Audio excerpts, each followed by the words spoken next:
교독한 이사야서 8장 1절부터 10절까지 말씀 중심에서 천천히 흐르는 실로아 물이라는 제목으로 하나님 말씀 증거하겠습니다. 이 6절에 천천히 흐르는 실로아 물을 이 백성이 버렸다, 그렇게 말씀합니다. 여기 실로아 물은 우리가 예상하는 것처럼 실로암 물을 가리킵니다.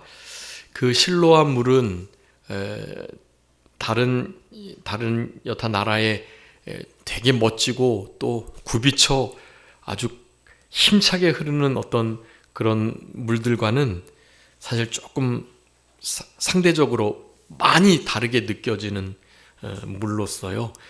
뭐 그런 것에서 어떤 역사가 일어날까 싶은 사실 그런 상태에 있는 물입니다. 이스라엘 백성들 가운데 역사하시는 하나님께서 좀 안 보이시는 것처럼 다른 신들처럼 화려하지 않고 모습이 일단 없으시니 뭐 이런 신을 섬겨도 되나 하는 생각이 사실 들 정도로 흔히 말하면 별것 아닌 것처럼 느껴지는 그런 모습들을 이렇게 천천히 흐르는 실로암 물이라고 표현을 하는 것입니다. 우리들에게는 이 표현이 너무나 은혜로운 표현이고 우리를 향하신 하나님의 잔잔하고 또한 세심하시고 섬세하신 그 필요를 채우시는 은혜를 우리에게 나타내 주시는 말씀이지만 어떤 국가적인 환난을 닥쳤을 때, 전쟁이 일어났을 때 그렇게 뭐 천천히 흐르는 실로암 물을 거기서 뭘 어떻게 해볼 수 있겠어요? 별 필요도 없고 효용 가치가 없는 별것 아닌 것처럼 여겨지는 그런 마음 상태를 이렇게 가리키고 계시는 겁니다. 천천히 흐르는 실로암 물, 그것이 얼마나 귀한지를 모르고 그것을 버리고 국가적인 위기가 닥쳤을 때 주변 나라를 의지하고 자기의 힘을 의지하고 군사를 의지하고 예루살렘 성읍의 그 견고한 요새성을 의지하면서 하나님을 의지하지 않는 상태, 그 유다의 왕 아하스를 하나님께서 지금 이런 말씀들을 하시면서 좀 어떻게든지 하나님을 의지하면 참 좋겠는데 징조도 구하지 않고 거짓 외식의 겸손을 빙자해서 하나님께 징조를 안 구하겠다, 하나님을 내가 왜 시험하느냐, 이런 식으로 반응을 했던 우리 아하스 왕을 향하여 8장도 계속해서 말씀을 하고 계시는 겁니다. 자, 그래서 우리나라도 사실 이 남쪽 유다 나라와 같이 비슷한 일들을 겪고 있습니다. 이 북한은 이미 전 세계적으로 망한 그런 공동체, 그런 사이비 집단으로 벌써 알려져 있잖아요. 우리 남한이 지금 북한을 그렇게 지금 따라가고 있고요. 그런 부분들이 좀 이렇게 문제가 되는 것은 우리나라도 꼭 지금 이 남쪽 유다처럼 미국을 의지하고 주변 나라에 물론 이제 자유민주주의를 표방하는 자유국가와 함께 여러 가지 일들을 해나가는 것은 뭐 당연한 일이긴 하지만 그런 자유진영을 의지하고 미국을 의지하고 그렇게 해서는 안 되는 거죠. 우리나라도 이제 요즘에 들어선 더욱더 그런데요.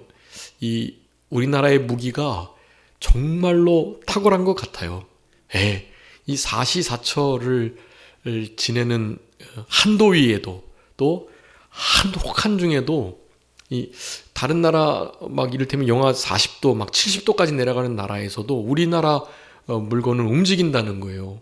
왜냐하면 우리나라는 한 20-30도 내려가는 경우 그런 것을 가정해서, 근데 우리나라는 특별히 습기가 많잖아요. 그러니까 습기가 많은 40도가 영하 30도가 습기가 없는 70도보다 훨씬 더 춥게 느껴진다는 거예요.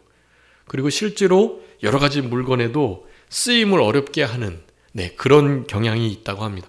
우리나라에서 혹한을 통과하도록 만들어진 기계는 전 세계 어느 혹한 지역에 가도 다 견딜 수 있다는 거예요. 우리나라 탱크, 자주포, 특별히 이번에 개발한 그 전투기 있잖아요. 그거는 실제로 지금 랩터라고 불리는 미국의 최신의 전투기와 버금가는 성능을 낸다고 그래요. 네. 어떤 면에서는 탁월한 면도 있고요. 그런데 가격은 뭐 반값 정도밖에 안 되는. 그러니까 다 나라의 이 무기들을 탐내고, 특별히 저 유럽, 폴란드나 이런 쪽은 진짜 우리나라 무기가 아니면 이제 절대로 안 받겠다고 뭐 그렇게 말까지도 했다 그래요. 우리나라가 옛날부터 참 똑똑하고, 네, 신기전 같은 거, 뭐 생각할 수도 없었던 그런 무기들을 많이 개발했던. 그렇지만 그런 것을 의지해 가지고 이 외세에, 특별히 일본의 그 조총 앞에 우리가 속수무책으로 무너졌던 역사도 있죠. 그래서 자주국방을 하는 일은 참 중요한 일이고, 자유진영이 함께 연대해서 사회 공산 체제들을 견제하는 것은 참 중요한 일이긴 한데, 이 모든 일들을 우선해서, 그러니까 연대해서 나라를 보호하고 또 나름 자주국방을 할 수 있도록 힘을 기울이는 것은 참 좋은 일이긴 한데, 그런 것과 발맞춰서 함께 가야 하는 것이 바로 우리나라를 사랑하시는 하나님을 의지하는 일인 겁니다. 네, 하나님을 전적으로 신뢰하고 의지해야 자유진영의 연대도 효력이 나타나는 거고, 자주국방을 할 수 있을 만큼의 무기도 정말 좋은 지혜로운 무기들이 잘 생산이 되는 거예요. 네, 우리나라에도 이제 국방에 여러 국방 사기들이 있습니다. 이 나라에 대하여 거의 전수 이렇게 조달을 하거나 하기 때문에 한번 정해진 업체는 여러 보안도 있고 그래서 바꾸지를 못해요. 바꾸지 못하니까 독점하니까 점점 이제 성능이 떨어지는 것들을 공급하거나 이런 일이 있는 겁니다. 이 방위산업체의 비리가 이게 장난이 아니에요. 근데 우리나라는 그런 면에 여러 가지 법적으로 좀 잘 보완되도록 했음에도 불구하고 사실 털어서 먼지 안 나는 그런 것이 없으니까요. 반드시 있을 수밖에 없지만, 그래도 우리나라는 양심을 잘 쓰는 편이고 우리나라의 민족성이 그렇습니다. 네, 다른 나라에서도 우리나라의 민족성을 막 너무너무 신기해할 정도로 핸드폰 놓고 가거나 카페에다가 노트북 놓고 움직이는 건 우린 너무 예사로 여기잖아요. 다른 나라는 상상할 수 없습니다. 다 훔쳐간대요. 막 그냥 어떻게 저렇게 놓고 다니지? 밤거리를 여인들이 걸어 다니는 건 있을 수도 없는 일인 것. 다른 나라에서는요. 어지간한 나라.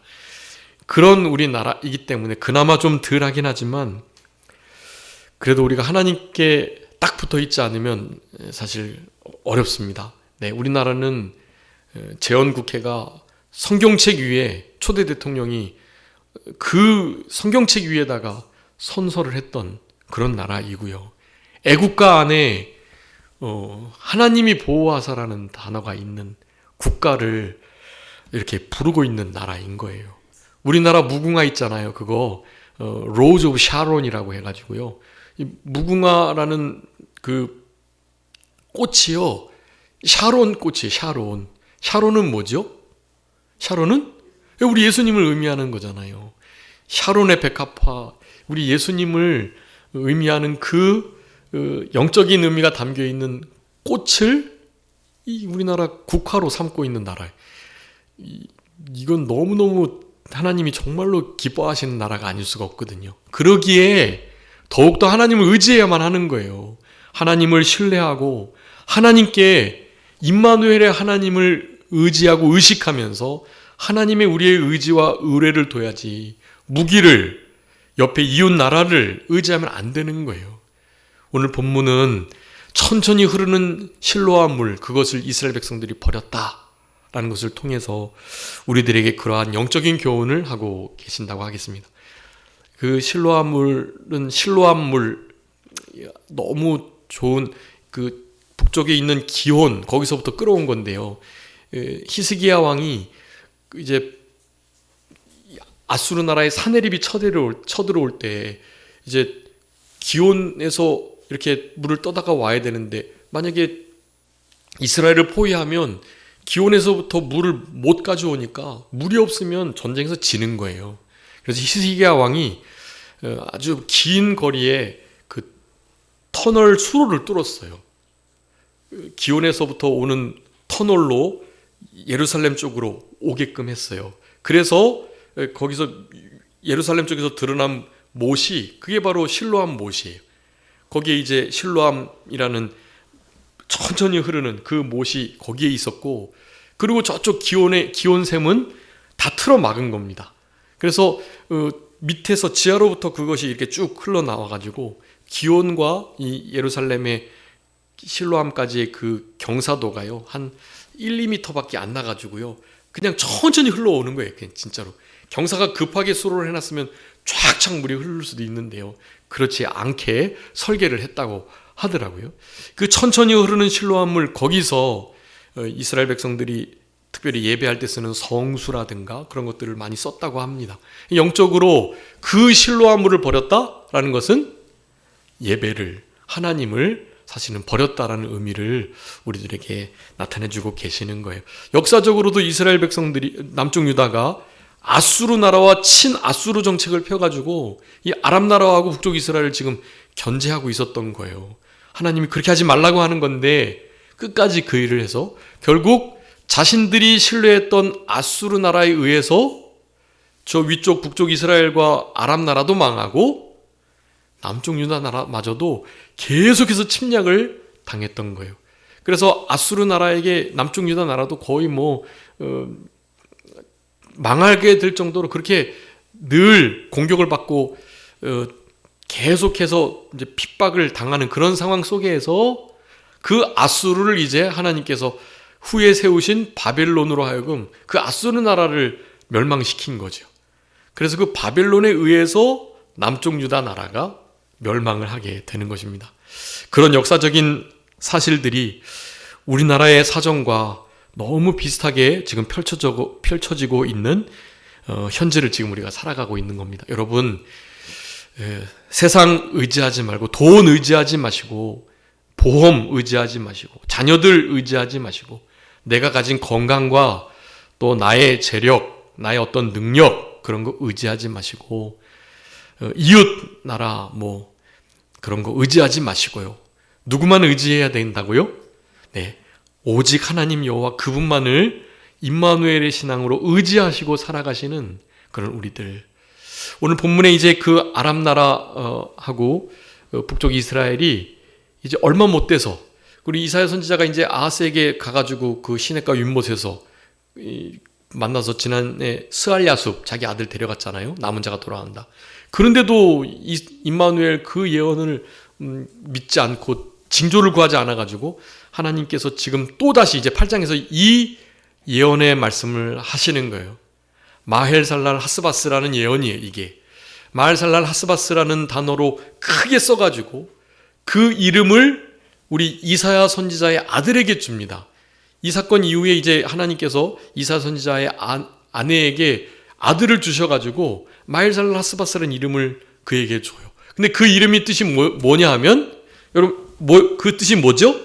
그 성경책 아래쪽에 써져 있죠. 하단에 마헬살랄 하스바스 뭐라고요? 노략이 속함, 노략이 속히 임함, 그런 뜻이에요.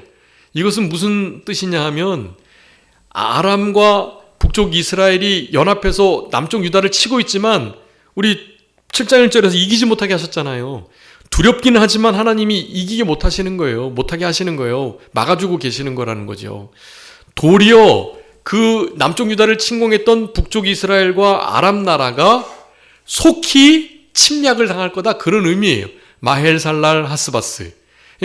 임마누엘과 스알야숲, 마헬살랄 하스바스의 이 예언의 말씀들을 통해서 남쪽 유다 나라를 우리 하나님께서 위로해주고 계시는 거예요. 그럼에도 끝까지 하나님을 믿지 않는 이스라엘 백성들을 우리 이사야 전체가 우리들에게 말씀해주고 계십니다.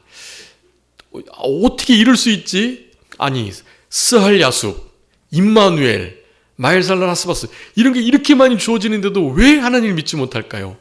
여러분, 우리는 그런 말씀이 담긴 이 성경을 들고 있으면서도 하나님을, 여호와를 의지하지 못하시잖아요. 이 말씀을 우리가 생명 삼지 못하고 있잖아요. 여러분, 그들과 다르지 않습니다. 그들과 똑같은 거예요. 여러분, 물두멍 비춰보면 거기에 뭐가 나타나겠어요?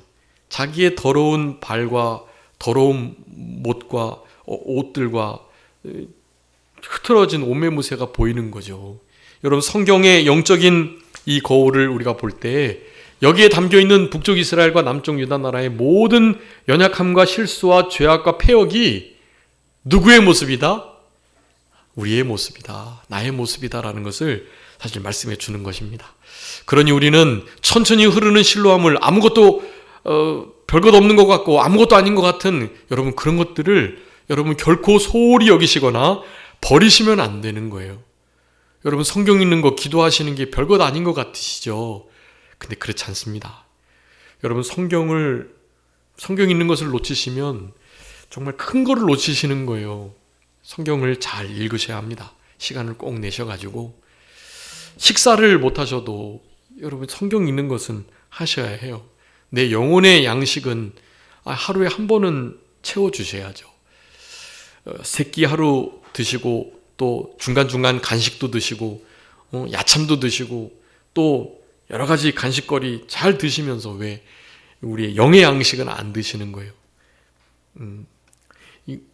우리 성도님들 향한 말씀이 아니고요. 누군가가 이 말씀을 듣게 되면 우리 교회 우리 산정교회 성도님들은 너무 잘하고 계시죠. 제가 압니다.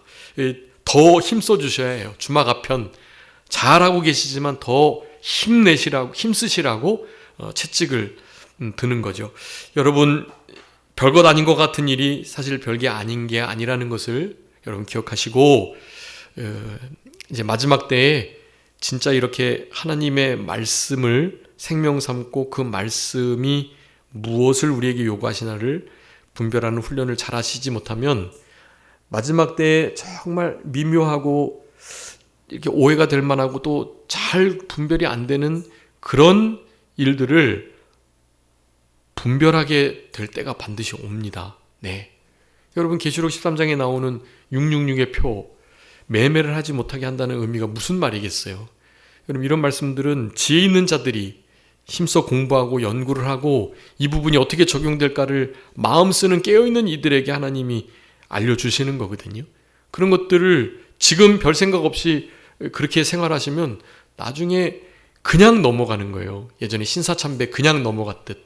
신사참배 그게 무슨 죄인지 우상숭배인지 누가 알았나요? 목사님들도 다니면서 이거 죄 아니다고 우상숭배 아니다고 말을 했는걸요. 그냥 하나의 국가행사에 불과하지 이거 우상 섬기는 거 아니니까 다 절하고 예배드려도 된다고 그렇게 말을 했다니까요. 여러분, 마지막 때에 진짜 우리의 신앙의 정조를 지키기 위해서는 이 한 말씀에 주목하고 그 말씀을 생명 삼는, 그리고 그 말씀으로 현재의 상황들을 구분하는 일들을 훈련해야 할 필요가 있습니다. 그렇지 못하면 그냥 넘어가는 거예요. 여러분, 그런 때를 우리가 만났고, 이사야는 남쪽 유다, 북쪽 이스라엘의 실제 역사적인 사건을 들어서 지금 우리들에게 아주 심각하고 영적인 교훈을 해주고 계시다.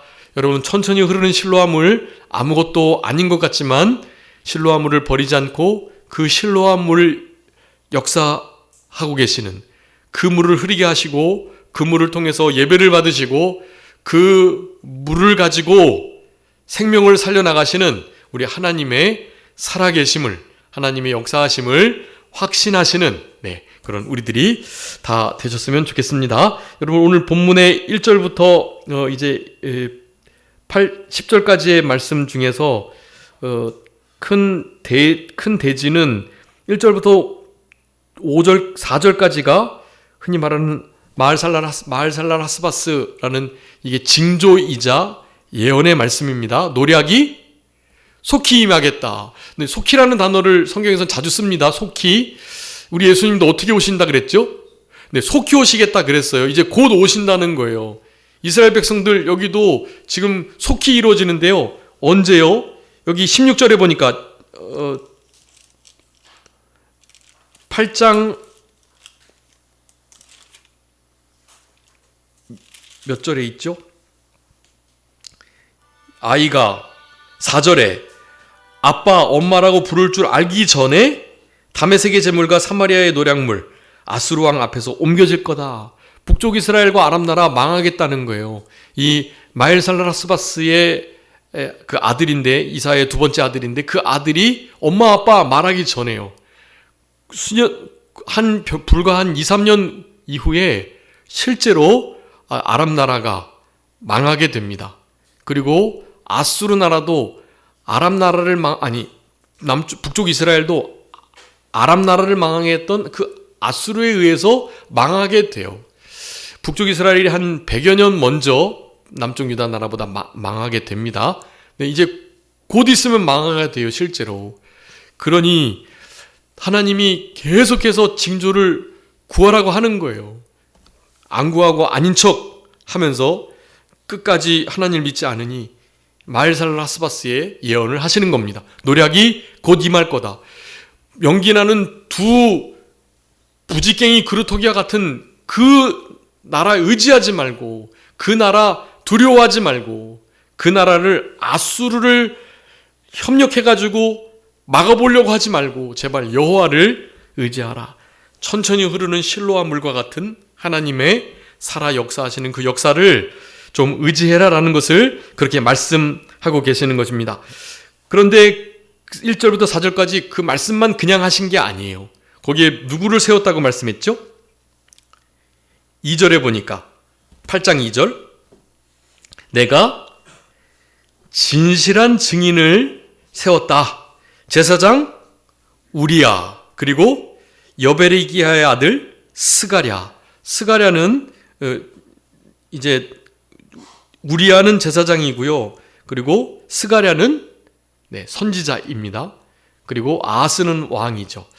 이사야 선지자와 또 다른 사역을 하고 있는 선지자였어요. 스가랴 선지자를 하나님께서 세워가지고 증인을 삼은 거예요. 네, 마엘살라스바스라는 이 단어가 이제 곧 응하게 될 것이라는, 이사야 선지자는 자기의 둘째 아들의 이름을 그렇게 짓는 이런 역사를 통해서 두 남쪽 유다를 대적하는 나라들이 곧 망하게 될 것을, 그리고 그 나라를 망하게 했던 그 아수르에 의해서 남쪽 유다 나라도 이제 얼마 지나지 않아서 망하게 될 것을 예언을 하고 계셨던 것입니다. 네, 일단 두 나라를 막아주시고 그 나라가 노략을 당한다고 하니 힘을 얻고 마엘살라스바스를 통해서 임마누엘 하나님을 더 의지해야 되는데 여전히 그렇지 못하고 있었던 것을 우리가 볼 수 있습니다.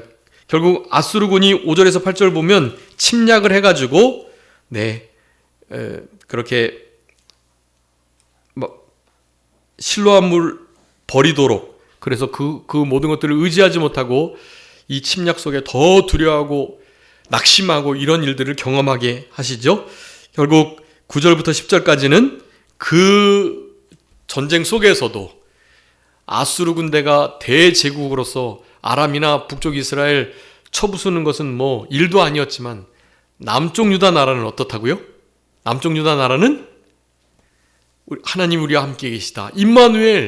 임마누엘로 인하여서 아수르 나라가 아무리 공격하고 잡아먹으려고 하고 계획을 세우고 해도 끝내 어떻게 한다고요? 끝내 4번이나 나오는데 끝내 어떻게 됩니까? 끝내 끝내 패망한다. 9절에 2번 끝내 패망할 거고, 또 10절에서도 끝내 이루지 못하고 끝내 실행되지 못할 거다. 그렇게 말해요. 여러분, 이 결국이 중요합니다. 끝내. 여러분, 우리 신명기에서도 8장에 우리를 낮추시고 시험하시고 광야에서 우리를 그렇게 힘들게 고생시키셨던 우리 하나님이 그렇게 하셨던 이유는 뭡니까? 우리를 낮추셔서 겸손케 하셔가지고 어떻게 해요? 마침내 복받게 하시려고요. 네, 마침내 복 주시려고 그런 큰 환난을 주신 거예요. 네, 그래서 우리들에게는 이 마침내, 끝내가 중요한 겁니다. 나중에 끝내 진짜 어떻게 될지 이게 참 문제인데요. 우리가 예수님 복음을 전하는데 그 복음 듣지 않고 우리를 무시하고 예수님이고 구원 받으세요. 그러면 나는 구원 싫다고 10원 달라고 그런 사람들 있잖아요. 아니 무슨 뭐 구원 가지고 뭘 10원은 줘야 뭘 하지 하면서 너무 우리의 복음을 현찮은 걸로 별것 아닌 걸로 무시하는 사람들 있잖아요. 여러분 그런 이들에 대해서 우리가 돌이키면서 그들에게 빈 평안이 우리에게 돌아오는데 그들에게 평안을 빌고 그렇지만 먼지를 털면서 우리는 그런 마음을 갖는 거예요. 큰일 났다. 저 사람들 언제요? 끝내 마침내 마지막 때는 어떻게 하려고 저러는가 걱정이 되잖아요, 사실은. 여러분 근데 그런 원리가 성경 전체에 나와 있어요. 아수르 나라가 아무리 이제 북쪽 이스라엘과 아랍 나라를 쳐서 정복을 시켰다 하더라도요. 그 나라뿐만 아니라 아수르 나라가 대제국을 이룹니다. 그런데 하나님이 바벨론을 들어서 아수르를 망하게 하시죠. 아수르 나라가 아무리 계획하고 실행에 옮기려고 하고 막 쳐들어오고 군사를 이끌고 막 해봐도 끝내는 어떻게 된다? 망하게 된다. 끝내 그들이 했던 말들이 계획이 이루어지지 않는다. 끝내는 결국에는 하나님이 승리하신다라는 것을 말하는 거예요. 끝내는 천천히 흐르는 실로아 물이 승리하게 되는 겁니다. 여러분 그래서 그 천천히 흐르는 실로아 물이 나중에 예수님이 탄생하시고 예수님 시대에 어떤 물로요? 실로암 못의 물로 이어지고 여러분 거기서 어떤 역사가 나타납니까? 예수님의 진흙을 흙에 이겨가지고 진흙을 눈에 바른 그 날 때부터 소경된 그 사람이 어떻게 되죠? 실로암으로 보냄을 받죠. 실로암은 보냄을 받았다라 그런 뜻이에요. 보내다, 보냄을 받다, 보내는 자 그런 의미가 다 있어요. 수동, 능동이 다 그 실로암이라는 단어에 있습니다. 보내다, 보냄을 받다, 보내는 자다 그런 의미가 실로암에 다 있습니다. 예수님의 보냄을 받은 그 날 때부터 소경된 그가 실로암에서 물로 자기의 눈을 씻자 어떻게 해요? 눈이 밝아진 거예요. 네. 여러분 이런 역사가 천천히 흐르는 별것 아닌 것 같은 그런 역사가 실로암 물이 된 것입니다. 여러분 좀 늦지만 세상 말도 그런 거 있잖아요. 인생은 속도가 아니라 방향이다. 그런 말이 있어요. 속도가 아니라 방향이다. 얼마나 빨리 성취하고 빨리 가고가 중요한 게 아니라 어디를 가느냐. 궁극적으로 도달할 그 목표 지점에 거기에 무엇이 있느냐. 그게 중요하다는 것을 세상 사람들도 안 것 같아요. 네. 우리도 좀 성장이 더딘 것 같고 그러긴 하지만 방향을 하나님의 진리의 말씀을 세워나가고 말씀대로 하겠다는 하나님의 이 복음을 이렇게 희석하지 않고 다른 거 섞지 않고 그냥 좀 돌아가는 것 같고 뒤처진 것 같고 좀 이렇게 너무 천천히 흐르는 것처럼 보이지만 그래서 다른 교회나 다른 교단은 막 그냥 뭔가 이루어져 가고 막 휘몰아치고 막 그런 게 있잖아요. 그런 게 있을지라도 결국에는 마침내 결국은 천천히 흐르는 실로암 물이 결국 승리하게 되는 것입니다. 하나님을 신뢰하고 하나님께 임마누엘의 신앙을 고백하며 하나님만 우리와 함께 계신다면 그렇다면 우리의 인생이 일어나는 것이 결코 문제가 되지 않는다는 마음을 가지시고 우리가 가지고 있는 여러 가지 어려움들은 우리를 잠깐 낮추시고 시험하셔가지고 겸손케 하셔서 마침내 더 큰 복을 주시기 위한 그냥 한 과정이라는 거 그것을 기억하시면서 그러면서 조금 더딘 것 같지만 또 성공하지 못할 것처럼 보이긴 하지만 그 길을 끝까지 가는 거예요. 천천히 흐르는 실로암 물과 같이요. 그러면 결국에는 보냄을 받은 자가 생기고 보냄을 받은 자가 생기기 위해서는 보내는 자가 필요하고 이렇게 보내는 여러분 오늘 오전에 드렸던 제자, 그 제자들을 누가복음 6장에서 예수님께서 뭐라고 칭했다 그랬죠? 예수님이 12제자를 부르셨는데 그 제자들을 뭐라 칭했다? 사도라 칭했다라고 말씀. 사도라. 여러분 제자들을 하나님께서 부르셔가지고 원하는 자들을 부르셔서 그렇게 하나님께서 맡겨진 사명들을 감당하며 나오게 하신 자들, 네, 그런 자들은요 이제 그냥 일반적인 제자가 아니라 누구예요? 사도가 되는 거예요. 여러분 사도가 무슨 의미인지를 혹시 아시나요? 사도. 네. 보냄을 받은 자다. 그런 보냄을 받은 자. 네. 사도는 보내심을 입은 자라는 의미예요. 예수님이 그들을 부르셨는데 원하시는 자로서 부르시고 부르심에 응답한 자는 뭐가 된다? 네. 이제 보냄을 받는 자가 되는 거예요. 제자들이 예수님이 가야 할 곳에 가시고자 하시는 곳에 제자들이 보냄을 받습니다. 사도 역할을 감당하며 순교자의 자리에 이르도록 목숨을 걸고 주님이 가시는 그 길을 그렇게 걸어갔던 겁니다. 네, 제자가 이제 사도가 되는 그와 같은 역사, 보내심을 받은 것, 이 실로아물과 다 맞닿아 있는 겁니다. 하나님의 우리 주님의 사역이 실패한 것처럼 보여도 12명만을 세웠음에도 불구하고 아니 제자를 세우려면 한 5,000명 막 그렇게 사도로 불러셔가지고 해야 되는 거지 12명 세가지고 무슨 교회가 되며 완전 예수님 사역 실패했네. 제자 12명. 아니 근데 12명 중에 한 명은 또 배반한 마귀네. 예수님을 예수님을 죽인 장본인이네. 그러니 실제로 11명밖에 못 뽑으신 거고 겨우 사도 바울이 가입은 했지만 예수님이 직접 뽑은 사람은 실제로 12사람 뿐인데 그 중에 11사람만 겨우겨우 성공했네. 실패한 것 같잖아요. 그렇지만 그게 실패가 아닌 것입니다. 보냄을 받은 자가 되어 보낸 자의 마음을 이해하고 그렇게 임마누엘, 주님이 우리와 함께 하신다는 그 마음 가지시고 주님이 가셔야 할 그곳을 그렇게 걸어가시면 여러분 그게 바로 성공인 겁니다. 성공이 다른 게 아니에요. 임마누엘로 주님과 동행하며 주님께서 원하시는 삶을 살아가는 것. 우리가 부르심을 받고 또한 보내심을 입었다는 이 중차대한 소명과 사명을 가지고 살아가는 자들. 네, 여러분 그런 자들이 인생에서 승리한 거예요.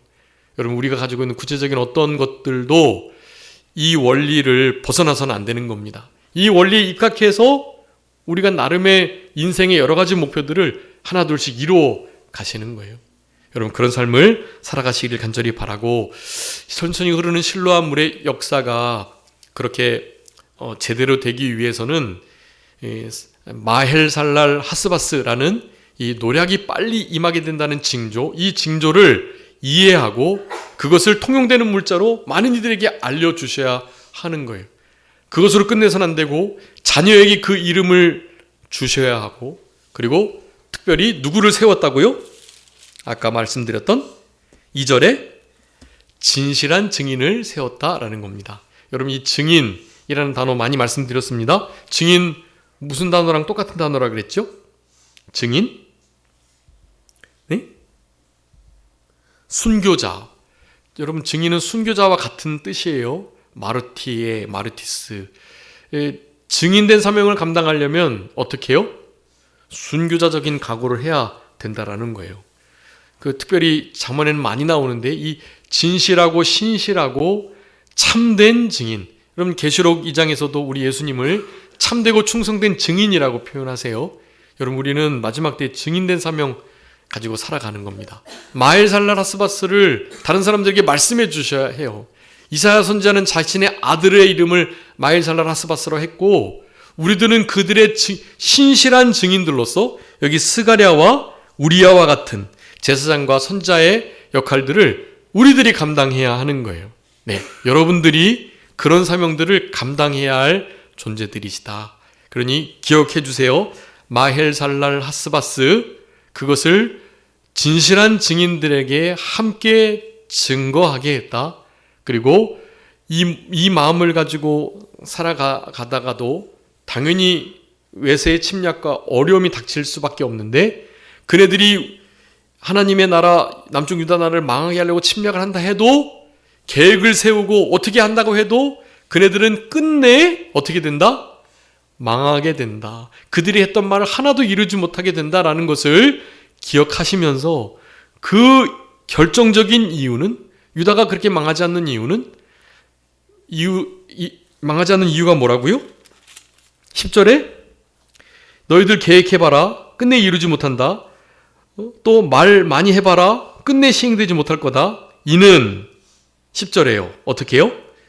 하나님이 우리와 함께 계심이니라. 여러분, 하나님이 우리와 함께 계시기만 하면, 여러분, 누가 뭐라고 해도, 아무리 계획하고 말하고 막 실제로 쳐들어오고 막 어떻게 해봐도, 여러분, 우리 천천히 흐르는 신라물과 같은 우리 주님의 이 임마누엘의 역사를 이길 수 있는 어떠한 세력도 없다. 네, 여러분, 이것을 기억하시면서 한 주간 임마누엘의 신앙, 마일살라라스바스, 그런 마음들을 가지고 하나님과 깊이 가까이 동행하시는 그런 우리들의 남은 생애가 다 되셨으면 좋겠습니다. 자, 기도하겠습니다. 살아계신 우리 아버지 하나님, 감사합니다. 우리 아버지 하나님의 모든 일들이 마헬살랄 하스바스와 같은, 그리고 천천히 흐르는 실로아 물과 같은, 결국 임마누엘의 신앙을 붙들고 살아가야 할 수밖에 없는 그러한 신앙의 기림을 우리 이사야 8장의 말씀을 통해서 우리들에게 권고하시는 우리 아버지 하나님의 그 크신 은총을 진심으로 감사합니다. 우리 안에 여러 가지 창이란 아람과 북쪽 이스라엘의 공격과 같은 그런 큰 어려움과 역경이 닥칠지라도, 우리의 가정과 교회와 나라가 마치 풍전등화와 같이 정말 위태한 상황을 겪을 때조차도 우리 임마누엘의 신앙을 가지고 하나님이 우리와 함께 하시다는 이 위대하신 하나님의 권능과 이 신앙을 우리가 가장 소중히 여기고 가치 있는 것으로 믿고 의지하고 따르면서, 이 임마누엘의 신앙으로 모든 어려움들을 넉넉히 이겨낼 수 있는 우리들 다 되게 하여 주시옵소서. 아버지 하나님, 그저 우리 가정과 우리 나라와 우리 교회를 주님 불쌍히 여겨주시고, 여러 가지 문제들과 어려움들 우리 주님께서 그 산적해 있는 아픔들을 주님 해결해 주시고 치료해 주시기를 간절히 바라오며, 우리 주님이 천천히 흐르는 시로아물과 같이 살아 역사하시며 우리와 함께 하신다는 이 진리의 말씀을 가지고 위로받고 힘을 얻을 수 있는, 그래서 늘 승리할 수 있는 우리 모두가 되게 하여 주옵소서. 한 주간 우리 주님과 동행하며 우리 주님을 가까이 하는 복을 누릴 수 있는 우리 모두가 되게 해주시기를 간절히 바라옵고, 특별히 우리 교회 아픈 성도님들과 또 여러 가지 문제를 가지고 있는 아버지 하나님, 귀한 하나님의 권속들 주님 불쌍히 여겨주시고, 가장 좋은 길로, 복된 길로 마침내 복 주시는 하나님의 은혜의 역사로 우리 주님께서 함께 해주시고 위로하여 주시기를 간절히 바라옵고, 그저 모든 것 주님께 맡기오며 살아계신 예수 그리스도의 이름으로 기도 올리옵나이다. 아멘.